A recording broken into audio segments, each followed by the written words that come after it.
everybody, this is Migueltio, the North Country Latino. We're live here on the air again, and this is a special broadcast. It's a shout out to all my friends at Being Latino for celebrating 60,000 members that they got this week. And this is a special one also because there was a certain discussion this week by Mr. Cesar Vargas and all his friends all about Red Velvet and Red Velvet Cake, which of course I love Red Velvet Cake too. Loved it from my days in South Carolina. I make it a couple times since I've been back up here in New York. But anyways, we got a discussion of other kinds of red velvet foods. So today we're going to make the one that I posted on there about Red Velvet Pancakes. So here we go. We're going to start with your dry ingredients. In one bowl, you start with 2 cups of flour. And you put that in. And then you take some baking powder, baby. 2 teaspoons to be exact.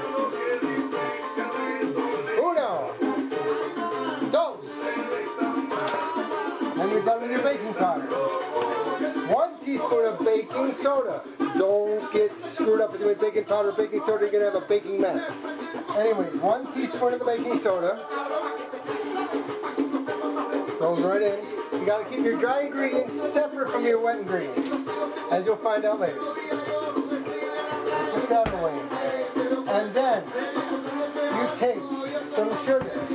I don't like to use refined sugar. I use the natural sugar. So I get that pate sugar.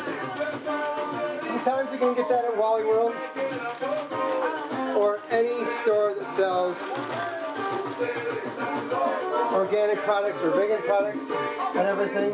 So you take basically 6 tablespoons of the sugar. So I got to put down my teaspoon, grab a tablespoon. Because red velvet is sweet, you know. And since you're now using, since I'm not using refined sugar, it's all the better. Okay. 4, 5, 6. That's a little higher than most pancakes, but what can I say? This is special, you know? Put the sugar away. Or, you know, you can use anything like agave nectar, something better. I know we don't want a health food lecture this morning, but this is going to be good, regardless of what sugar you use. And then you take some unsweetened cocoa powder and 4 tablespoons of that. You know there was chocolate in this, huh? What do you think about red velvet cake? It's got chocolate in it. You just turn it red.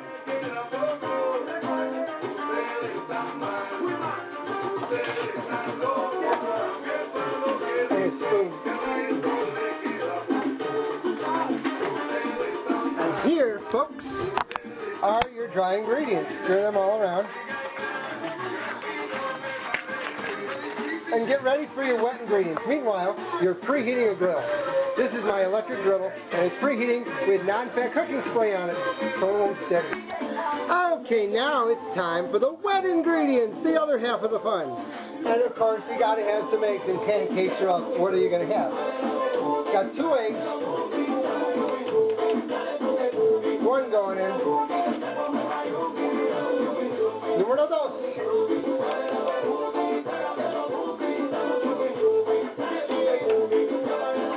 Get something to break them up. So here we go, mixing those eggs. You know, you don't want to have whole yolks in there. Ooh.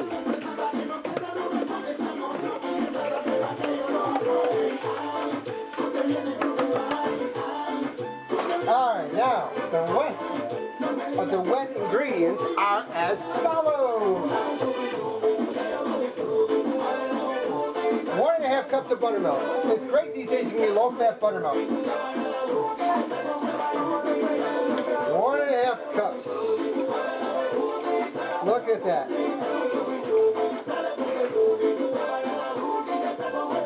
Pour that in.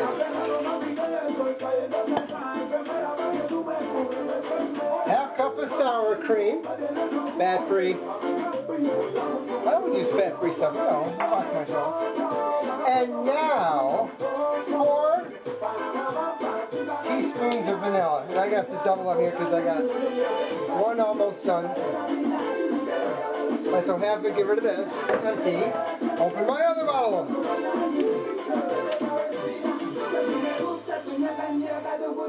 Numero 3. Numero 4.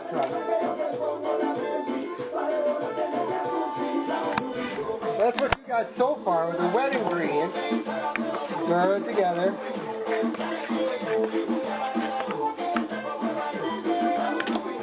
And now you're going to put in your star of the show to make it red velvet, red food coloring.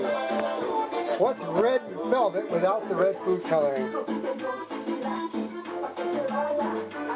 This is working. I'm going to put it on a spoon because this is not working. Oh well. That's okay. There, it's better to put it in a measuring spoon. And just stir it right in there. Put the rest of my bottle in. Nice and red. Red everywhere, you know? Stir it together. Look at that red color, baby. That's why they call it what it is. It would be just velvet, you know? I mean, you gotta have a color of velvet. The next step is simple. You take your dry ingredients, your nice and red wet ingredients, and mix it all together. Yum.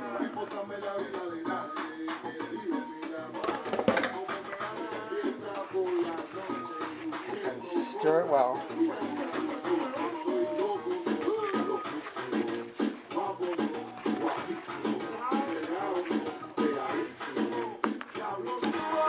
And then you add half a cup of chocolate chips and stir that in. Chocolate chip pancake recipe, like a Denny's. All stirred in, time for the griddle.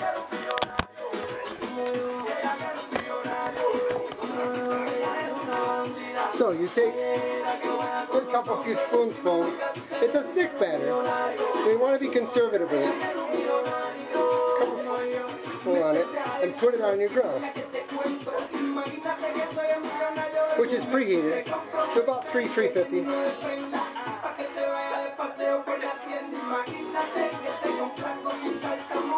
So just spoon them out. Here's what a couple of them look like, griddling, cooking on the griddle. My griddle holds 6. So here are 6 grilling. It's like any pancake. You gotta wait till the bubbles develop and then burst before you turn it. Usually, I don't know, 3 to 4 minutes you set. Time to flip.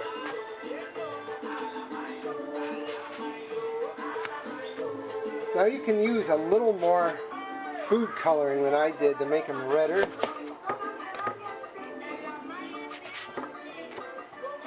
I kind of ran out of what I had. But they're the same, don't worry about it. Any shade of red is good, eh? And then, of course, when you've got your first batch off the grill, you put the other batch on. And look at that, nice and ready to eat. Look behind there, this big mango-sized pile of mangoes sent by my friend Lily from Puerto Rico. Oh, these are the best mangoes. These are not the bottom of the barrel ones like the supermarkets in the United States. I'm sure a lot of you people around the way of York get some good mangoes, so you probably know what I'm talking about. But anyways, so many places do not, and these are just absolutely scrumptious. I came home from my shift at the fair today, and this was in my mailbox, in a box. Oh, thank you so much, Lily. Anyways, I want to salute everybody at Being Latino as well, to Lance, to Libby, to Tatiana, to Arlene, to Eileen, to Adriana, and all the other bloggers, and of course Cesar, for your awesome Red Velvet experience this week. And I hope that Being Latino keeps on being Latino for quite some time. I got one more day at the fair tomorrow helping some of the Latinos that come up here to do the work for the carnies, for Coleman Brothers and everybody. So I'm making it tonight, so we can eat it tomorrow on the way out of the house to go and work the fair. I hope everybody has a beautiful weekend and a beautiful rest of the summer. This is Migueltio of North Country Latino, and I've got my MBLA shirt, the Mohawk Valley Latino Association, which is, of course, the Utica Association, the most local Latino association I can find, about 45 minutes away. And their festival coming up in the end of August, August 21st. So everybody have some breakfast. Well, tomorrow morning, this morning, whatever morning you want to have breakfast. Or be like Denny's and have breakfast anytime. Time to eat. And you can put like confectioner's sugar over these. That's what the recipe calls for also. This is Migueltio de Latino. Adios. Hasta mañana. One more special shout out and prayers to Eileen's dad and his recovery and her family. God bless you, Eileen, and God bless your father. And there's the full stack. Now it's done. Adios.